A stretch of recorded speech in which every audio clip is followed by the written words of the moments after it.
snowstorm has a major impact on the roads. The collision, especially between Airdrie and Calgary, 80 to 100 cars. With dozens of people stranded on a highway. Grounded. We got told the flight's cancelled and then delayed and then cancelled, delayed, and here we are. Calgary's airport plays catch-up. And hunting for grizzly bears. I think it would be irresponsible to not have all options on the table. So we're looking at everything. The province considers lifting a ban. CTV Calgary, local breaking news with Ian White. Good afternoon. Chaotic. That's how emergency responders are describing the conditions in southern Alberta today. Whiteout weather and harsh winds wreaked havoc on the roads, where one collision in particular caused a lot of issues. Tim Brooke is on McLeod Trail tonight, and he joins us with more. Tim, early this afternoon, big problems for motorists just outside of Calgary. Yes, Ian, and it's because of those conditions that you mentioned just outside of Calgary, in between Airdrie and Calgary. In fact, along the QE2, there was a pile-up that involved as many as 100 vehicles. Now, traffic is still closed in both directions, and we can tell you a cleanup on that front is going to take a very long time. Now, a warming station has been set up in Airdrie for those involved in that collision, and RCMP has been running buses back and forth to the scene throughout the day. There are also QE2 closures near Olds and Acme and north of Red Deer. Mountie sent out a release around 1 cautioning against travel on all Alberta roads, which does happen a few times every winter. What we saw today that was extra unusual was a similar warning from Calgary Police. We're looking at 0 to no visibility. So it becomes very, very hazardous for people moving around on the roadways, other drivers, pedestrians, things like that are still moving around and trying to find their way from place to place. And then, of course, with all the crashes we're seeing, it becomes very, very difficult for people to see emergency vehicles responding or let alone sitting on the side of the road. So obviously the chances of collisions become much, much greater. Now, as of about a half an hour ago, Ian, there were 142 collisions reported to Calgary Police within city limits. The good news here, we can tell you there have been no fatalities and no serious injuries reported. Good to know. Thank you, Tim. Here in Calgary, that massive winter storm brought flights operations at YYC to a standstill. Jacqueline Wilson is following this for us at the airport. So, Jackie, how are things looking there right now? Ian, so right now the flights resumed about 2:30 this afternoon. So things have slightly improved from earlier in today, but I have to say there's still well over a dozen delays right now, and you can see lines right at a standstill around me. But let's talk a little bit about earlier today, because around noon during that blizzard, there was actually a full suspension of flights in and out of YYC, and there was just a sea of red on that departures board. You know, that heavy snow, the strong wind, it caused near zero visibility. Right now, actually, additional on-call crews have been brought in to support the regular team to clear those runways, the taxiways, and to sand and pave those paved surfaces. Now, planes also have to be cleared of snow and de-iced, and while that is certainly impacting many travel plans. Well, we're stuck. We got here nice and early for our flight in the morning. We breezed right through security. We had chilies, and then we got in the plane, sat there for 2 hours, and then got told to get off, but we couldn't get off. And then we got told the flight's cancelled and then delayed and then cancelled, delayed, and here we are. Now, if you do have a flight either this evening or into tomorrow, the Calgary Airport Authority is listing about 3 pieces of main advice. So first, before you even come here, make sure that your flight is on time. So that's number 1 thing. Number 2, if it is on time and you are taking a flight, make sure you leave lots of extra time to get to the airport. Deerfoot was very slippery, you know, even when I drove here earlier today. And number 3, as they always say, pack your patience, because even if you arrive here and your plane takes off, de-icing is going to cause some extra delays. So things to keep in consideration right now. Ian? All terrific advice. Thanks very much, Jackie.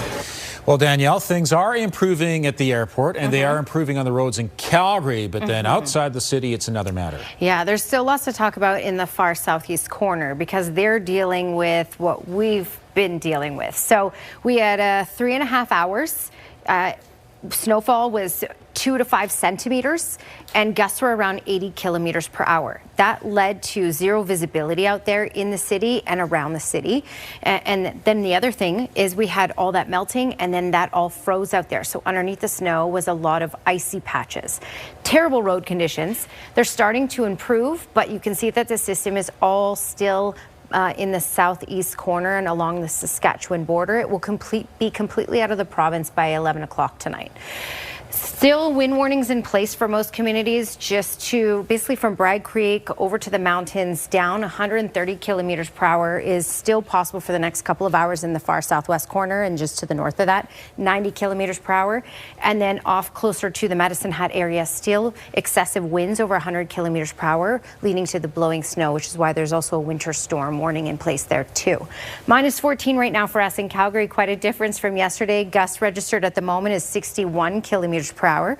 All right, as we go in through these next 24 hours, tomorrow minus 10, wind chill of minus 15 in the morning, and then by the afternoon minus 3 with a wind chill of minus 8 with quiet conditions. Ian. Thank you, Danielle. Calgary police have charged a man with murder after the death of his father. Around 10 p.m. on Sunday, police were called to a disturbance at a home in Deer Run and found a man in his 70s with severe injuries. He died in hospital. Hours later, his son was arrested downtown. Police recovered a knife from the home. 37-year-old Robert Durand has been charged with second-degree murder. He's scheduled to appear in court on Friday. Recall petitions have been issued for 2 more UCP MLAs, including the province's justice minister. Calgary Cross MLA Mickey Amory is the latest MLA to have a recall petition against him. The applicant behind it says Amory has been unresponsive to his constituents and claims his stances represent UCP policy decisions as opposed to those of his constituents. In response, Amory says he will continue to stand up for Calgary Cross and says the Recall Act should not be misused by partisan activists. Fort Saskatchewan Vegreville's Jackie Armstrong Hominuk is the other MLA. There are now 23 recall petitions, with 22 affecting United Conservative MLAs. The Alberta government isn't ruling out lifting a nearly 20-year ban on hunting grizzly bears. There's been a ban on hunting grizzlies since 2006. Last year, the province introduced a program that targeted problem bears. But in light of recent attacks and the bears' movement to areas they haven't traditionally been in more than a century, the Minister of Forestry and Parks says he's considering the possibility to protect people and their livestock. No plans at this time yet. We don't want to take anything off the table. I think it would be irresponsible to take all options or not have all options on the table. So we're looking at everything. We obviously are focusing on education, number one. Many conservation and wildlife groups are opposed to the idea or the impact it could have on the grizzly population, suggesting a move to lift the ban would be motivated to benefit hunters and not in the interest of public safety. A new artificial intelligence project near Medicine Hat will increase the optimization of its battery storage operations. Scale AI is providing Arcus Power with $3 million for the project. It will enable battery operators to optimize charging and discharging based on real-time market signals and grid requirements. Arcus Power is working with Elemental Energy.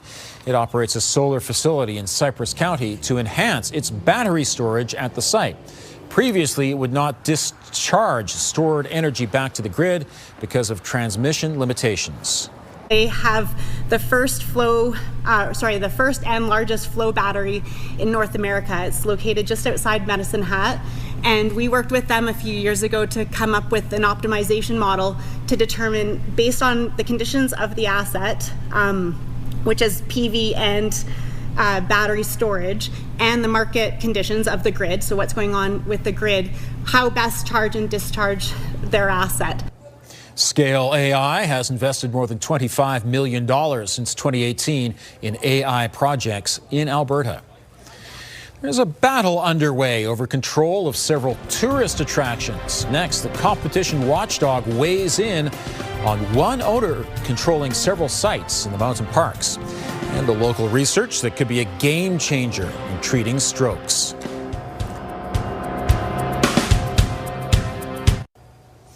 Canada's competition watchdog wants the federal government to stop an American company's dominance of the Banff and Jasper sightseeing industries. The Canadian Anti-Monopoly Project has issued a new report calling for Pursuit to be forced to sell off some of its attractions in the area. Pursuit owns 6 of the 9 so-called prime paid tourist attractions, including the Banff Gondola and the Columbia Icefield Skywalk. Its parent company also operates the bus line Brewster Express and 10 local hotels. The watchdog says that's well above anti-competitive levels of market concentration, and Pursuit must sell off assets to keep our national parks Canadian. If we can't protect Canadians from U.S. monopolies in our own national parks, where can we protect ourselves? Operators at Norquay, Lake Louise, and Banff Sunshine filed a complaint last year against Arizona-based Viad Corp. The Competition Bureau of Canada said its investigation came back clear then, but those operators are hoping it will now be reopened. Well, speaking of tourism, if you're a tourist on the highways today, our hearts go out to you. It's tough and kind of scary and kind of dangerous out there. This is not the usual type of storm that we have. Sometimes we have the excessive gusts with the wind and blowing snow, reduced visibility, but this was something. And it is something still for many communities, because when gusts are over 100 kilometers per hour, plus you have heavy snow falling, it's quite treacherous when you talk about road conditions or walking conditions. Okay. This is a look at the maximum wind gusts, and this is quite impressive, as you can see. So 100 kilometers per hour is the max in Medicine Hat, over 100, so 113 in Lethbridge and 102 in Pincher Creek. And in fact, Calgary was closer to 81. So we've had excessive wind. Now, when the snow hit in Calgary, that's when the winds were at that 80 mark. And that's why visibility was reduced to nothing at the time when the snow arrived here. Also, when you add to that the fact that we had all that melting, and then as temperatures plummeted, everything quickly froze out there. We had icy spots underneath all that snow, and your visibility was reduced to nothing. So very treacherous road conditions out there, which led to many accidents, as we've talked about. It is done for Calgary, though. Is just the system still hovering over the southeast corner. But temperatures, no, we're not done with the cold. Minus 24 is what it feels like in Calgary, minus 19 in Claresholm, minus 21 in Lethbridge, minus 25 in Medicine Hat. Still these warnings in place, winter storm and wind warnings, because they're still dealing with it closer to the Saskatchewan border, and the wind is still very gusty in many communities, basically Bragg Creek and down, and the further south you go, the gustier it gets, 130 kilometers per hour. Now, this is possible for the next few hours. We're going to start to see warnings drop tonight as the system really moves out and the winds start to calm down tonight. All right, there's a look at the system. Again, still in the Medicine Hat area and still up along the Saskatchewan border. It's a quick burst of very heavy snow, so it's about 3.5 hours for the most part, and it's very heavy snow, 5 centimeters in that time, and then done with it, because this is an Alberta clipper. So it's not a huge amount of snow, but it comes with wind, and this system moves fast. So already well off into Saskatchewan for the most part. It will be completely out of the province by 11 o'clock tonight, as you can see. And then the far south, especially around the Pincher Creek area, tomorrow night we'll get some snow once again. There will be some isolated flurries in the far south, but Pincher Creek will get some more snowfall and those strong wind gusts once again. So treacherous driving conditions closer to there if you're traveling. All right, longer range forecast. -3 is our high for tomorrow, with a wind chill of -8 in the afternoon. So that's a bit of an improvement, but then we dip back down again. The difference is we dip back down, it won't be as windy, and we're not looking at a huge snowfall. -13 will be our high for Friday, still in the minus teens for Saturday, and still minus double digits by the time we get into Sunday, and our overnight lows will be closer to that -20 mark.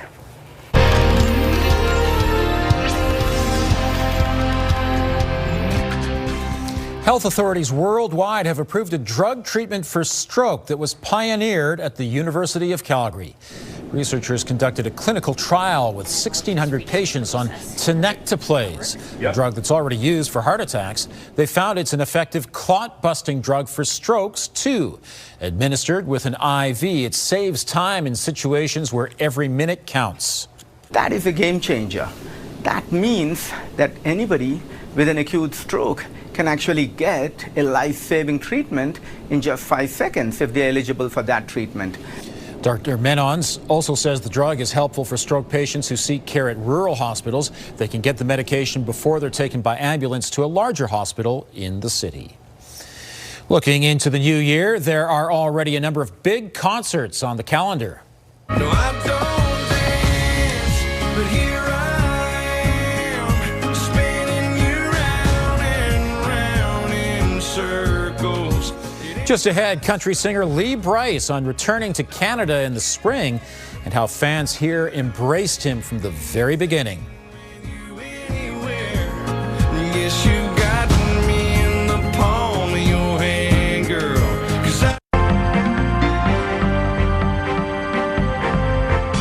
The Toronto Stock Exchange holds its own against the United States today. Joining me is Dave Popowich, portfolio manager with the Popowich-Kermally Advisory Group. And Dave, the TSX hung in there today. It did. It was in positive territory for a chunk of the day. I would note that we finished down about 14 points, which is a rounding error. But it did hold in on a relative basis much better than the United States. You look under the hood, and the heavy lifting on the TSX was done by the energy sector today, with energy prices moving higher. We had the healthcare sector, in particular cannabis trade, was strong again today, and the gold sector all doing well. Those are, of course, areas that are not heavily represented in U.S. indexes. And speaking of the U.S., what we saw is you look at Oracle. So some news breaking today that one of their financing partners is potentially backing away from financing one of the data centers that they've announced with their AI expansion. And that reignited the AI trade jitters, and we did see U.S. indexes selling off on that news. Mm-hmm. And tomorrow we should see some inflation numbers from the U.S.? It's the last big data point, Ian, before the break that the Fed will rely on to give some, or to give investors at least some idea of direction on interest rates in the United States in the early part of the new year. The market's expecting a headline print of 3.1%. Anything materially off that, higher or lower, again, could either deepen the sell-off or perhaps reverse this and give us our Santa Claus rally. So we will definitely be speaking about that tomorrow. All right, something to watch then. Thanks very much, Dave. Bye, Ian.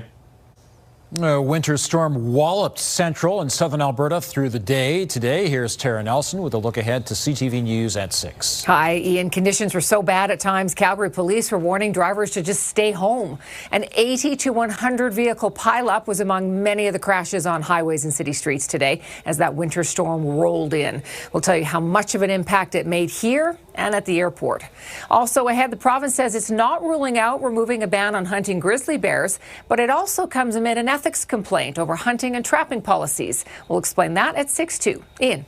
Thank you, Tara.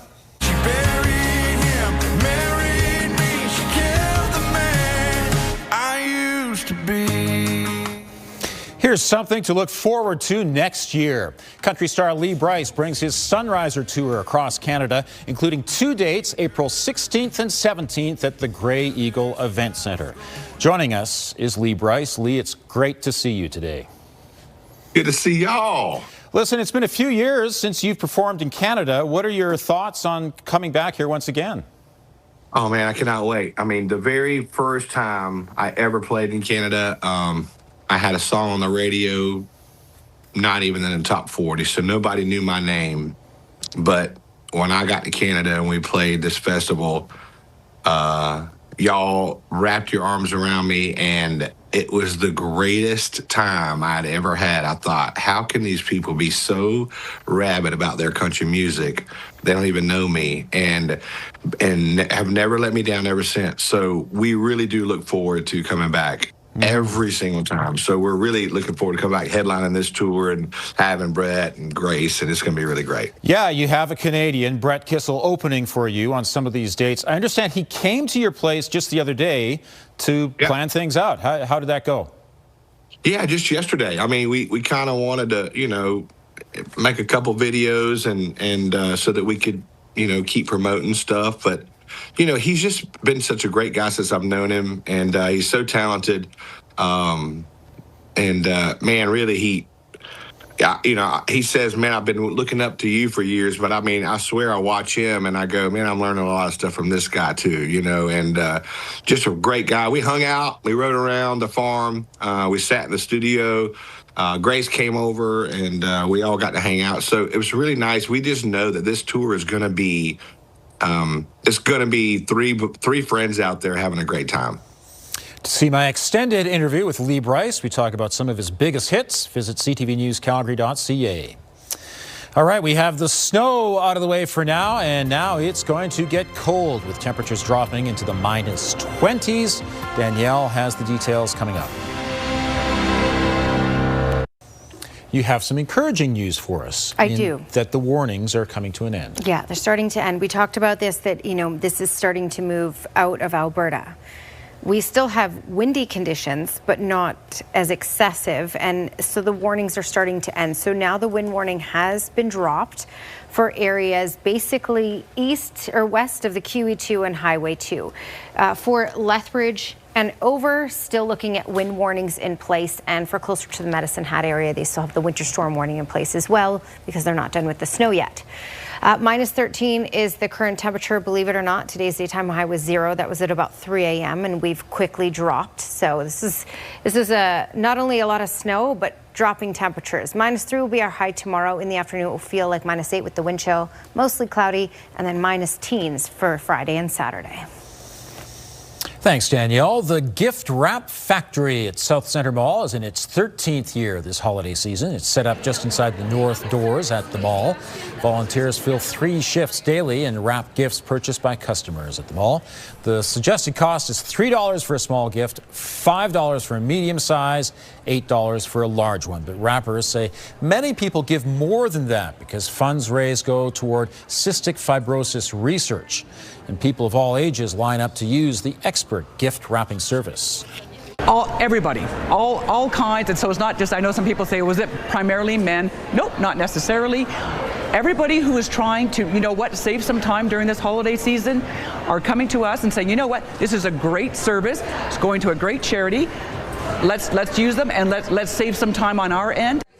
The Gift Wrap Factory runs until Christmas Eve. This year's Cystic Fibrosis Canada has a goal of raising $20,000. There's also a second wrap factory in the Northwest at North Hill Centre. Thanks for joining us. Now here's the early edition of the CTV National News.